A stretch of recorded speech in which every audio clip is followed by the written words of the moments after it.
মোবাইলের মাধ্যমে যে বিভিন্ন আপনারা যারা সংবাদ মাধ্যম আছেন আপনাদের বিভিন্ন খবরগুলো আমি দেখছিলাম, আপনাদের খবরেই দেখলাম আমি যে বিভিন্ন জায়গায় এখনো কিছু অপ্রত্যাশিত ঘটনা ঘটছে। কোনো একটি রাজনৈতিক দল এখনো কিছু অপ্রত্যাশিত ঘটনা তারা বারংবার ঘটিয়ে যাচ্ছে। কাজে আমরা চাই না যে এসব ঘটনা ঘটুক। আমরা বলেছি যে আমরা যে সকল রাজনৈতিক দলকে একসাথে নিয়ে আমরা আন্দোলন সংগ্রাম করেছি, আমরা চাই আমরা কম বেশি সকলকে নিয়ে একসাথে দেশ পরিচালনা করতে।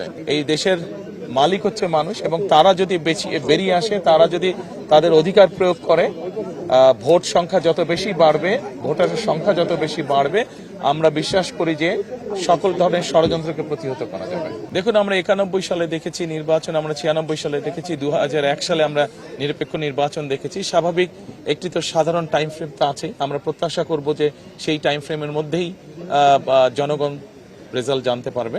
17 বছর ধরে বাংলাদেশের কোটি কোটি মানুষ, কোটি কোটি ভোটারই ভোট থেকে বঞ্চিত ছিল, ভোট প্রদান থেকে বঞ্চিত ছিল। আমি মনে করি যে এটা সমগ্র বাংলাদেশে যে প্রায় 13 কোটি ভোটার আছে, সকলের জন্য একটি উল্লেখযোগ্য দিন, সকলের জন্য একটি স্মরণীয় দিন আজকের দিন।